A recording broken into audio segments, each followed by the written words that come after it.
Stitch number 78 and 79 are blanket stitches, a single version and a triple version. Triple version makes it look like you've stitched it with floss by hand, giving you that kind of thick rustic look. So we're going to start off with the single version, number 78. You want to line up the needle so it goes into the base fabric first, and then it's going to jump over the edge of your applique. This is great if you've got just raw edge applique to do.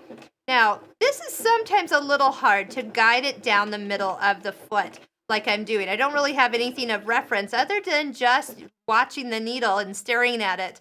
First off, I love the Bernina magnifier glasses. You can add that onto any of the Bernina sewing machines, and it's going to make staring down at that small stitch a lot easier than just with your regular eyes.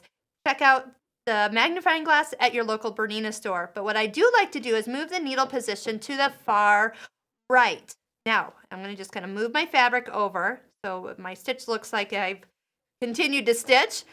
But now there's a place for the raw edge to run right next to the inside of the toe. Do you see how easy that is to kind of just keep it going? And then that will work your way around. Now, as I approach a corner here, what I want to do is utilize my needle down feature, and we only pivot when the needle's on the right side of the stitch. So pivoting, and this is where that presser foot lifter comes in, really handy. So you can keep both hands on the fabric, stop using that presser foot lifter.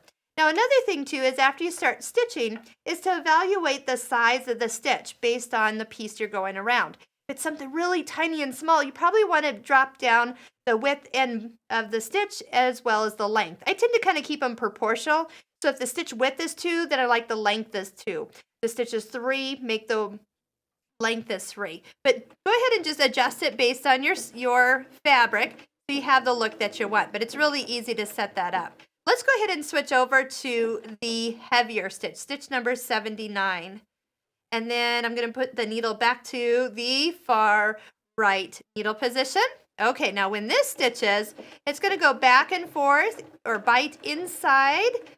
1, 2, 3, 4, and then it goes forward, back, forward, forward. Yes, there's quite a few stitches. So at any given time, when you stop, you need to know, is that machine going to stitch in? Is it going to go back before you pivot? Because you don't want to be pivoting kind of in the middle of a forward, back sequence where you might kind of offset the stitch. You kind of just need to get the rhythm, but boy, does this really make it look good. And I'm going to just kind of stitch a little bit more here so you can see the difference of these stitches.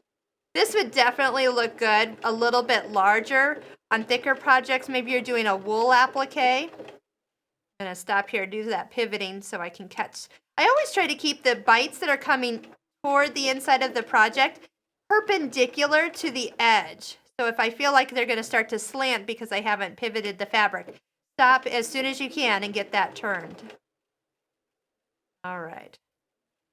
Go right to there, needle up, and then pull that out.